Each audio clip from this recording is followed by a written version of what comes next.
How Mohammed bin Salman spends his $2 trillion fortune. If you thought you had met a spendthrift, shout that idea for a minute. Meet Mohammed bin Salman, the 35-year-old crown prince of Saudi Arabia, who is at the center of human rights issues and drops hundreds of millions of his family fortune on yachts, mansions and artwork. In this video, we take a look at how Mohammed bin Salman spends his $2 trillion fortune. Known as MBS, the Crown Prince is the driving force behind Saudi Arabia's attempts to modernize and is seen as the true power in the kingdom. The 35-year-old is the public face of the House of Saud, with the collective wealth of its members estimated to be well over $2 trillion. It is an astounding figure, nearly 16 times higher than the British royals. Their riches stem from the vast oil reserves uncovered in Saudi Arabia more than 75 years ago, during the reign of King Abdul-Aziz ibn Saud. While the family normally likes to keep their fortune private, Prince Salman is believed to live a life of almost inconceivable luxury. Thanks to his wealth, he is known for his lavish spending, luxury properties, and is even rumored to be the owner of the world's most expensive painting. And he was thought to have been part of the failed big money deal to buy Newcastle United after missing out on Manchester United, both English Premier League teams, in 2015. The world was left stunned when an unnamed buyer splashed over $300 million on an incredible chateau in France, just west of Paris. When the Chateau Louis XIV sold for that unbelievable amount, Fortune magazine called it the world's most expensive home. And town and country swooned over its gold-leafed fountain marble statuses and hedged labyrinth set in a 57-acre landscaped park. But for all the lavish details, one fact was missing. It later turned out that the paper trail leads to Crown Prince Mohammed bin Salman, heir to the Saudi throne, and the driving force behind a series of bold policies transforming Saudi Arabia and shaking up the Middle East. The story of Chateau Louis XIV, as pieced together through interviews and documents, unfolds like a financial whodunit, featuring a lawyer in the Grand Duchy of Luxembourg and a fixer for the very rich from the Mediterranean nation of Malta. Even Kim Kardashian made a cameo at the chateau, reportedly considering it for her wedding to Kanye West. The ownership of the chateau in Loubessines, France, near Versailles, is carefully shrouded by shell companies in France and Luxembourg. Those companies are owned by 8 Investment Company, a Saudi firm managed by the head of Crown Prince Mohammed's personal foundation. Advisors to members of the royal family say the chateau ultimately belongs to the Crown Prince, along with more standard flourishes for top-of-the-line properties like wine cellar and movie theater. The rotunda features an exquisite fresco on the ceiling, while the moat includes a transparent underwater chamber with a sturgeon and koi swimming overhead. A statue of Louis XIV made of Carrara marble stands watch over the grounds. The property boasts 10 bedrooms, an indoor and outdoor pool, a library and an aquarium. The aquarium doubles as a meditation room and features a transparent underwater chamber, something that wouldn't look out of place in a James Bond film. And alongside this property, the prince is also beloved to own the Le Rouve estate, a 620-acre lot of land and hours drive from Paris.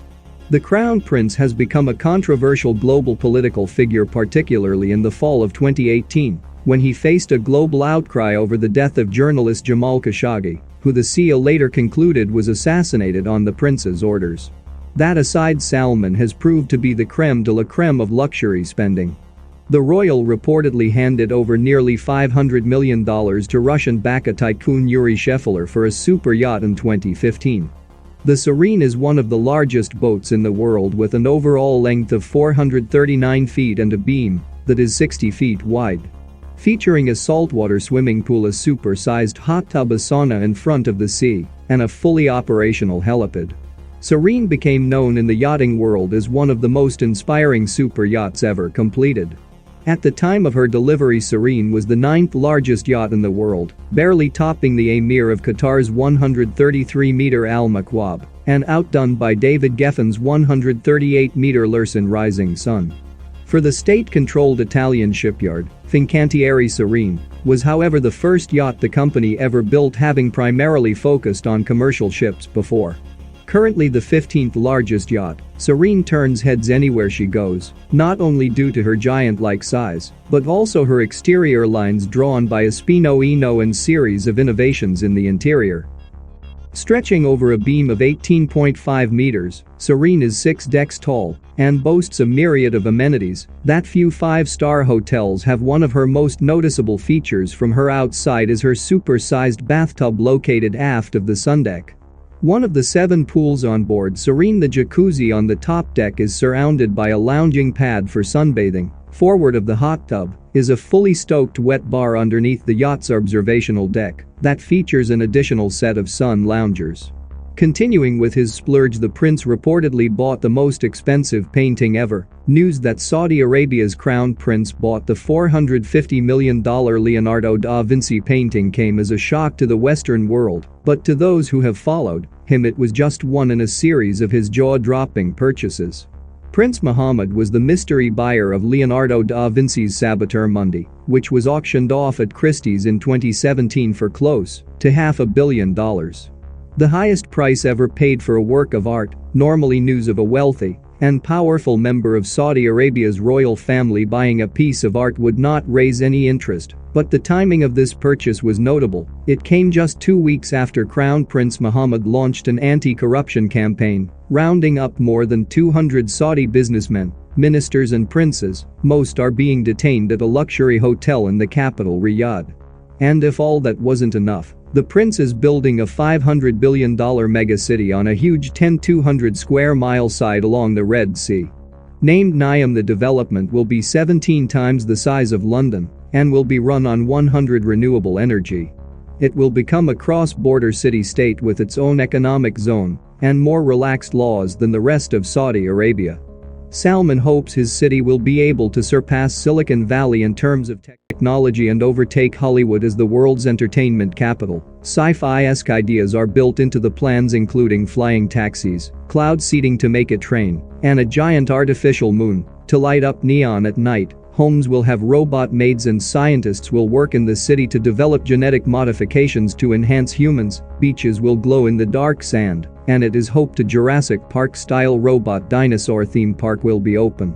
And when it comes to partying, no one does it better than our guy. In 2015 he held one of the biggest parties ever held on Earth by an individual.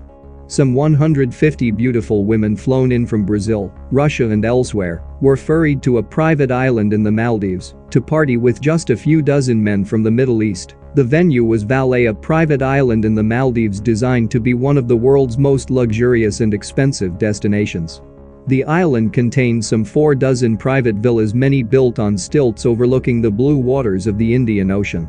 The quarters had private decks and swimming pools. Each came with its own butler. There was even a snow machine, so visitors could frolic in an artificial blizzard on the tropical beach. And because Mohammed bin Salman had rented out the entire island, he and his entourage had the place to themselves. The cost was a whopping $50 million. Each of the resort's more than 300 staffers would get a $5,000 bonus on top of what was already generous cash tips. Those same workers usually earned just $1,000 to $1,200 a month. To ensure secrecy, the staffers were not allowed to bring smartphones on the island. They could only bring a candy bar-style Nokia 3310 for communication purposes. 2 employees were fired for breaking the rule. For entertainment, Salman hired big games from around the world, including Pitbull, Gangnam Style, Korean rapper Psy, and DJ Afrojack. Jennifer Lopez and Shakira were also said to perform. Talk about what money can do. Said to be close to his father, the prince has become Saudi Arabia's de facto ruler. He was the force behind many of the country's recent reforms, including a 27 edict allowing women to drive. And because of his youth, his influence and lavish spending is likely to be felt for a long time to come. What would you do if you were as rich as this guy? Let us know in the comments below. If you enjoyed this video, make sure to leave a like and subscribe. Oh, and turn on the post notifications.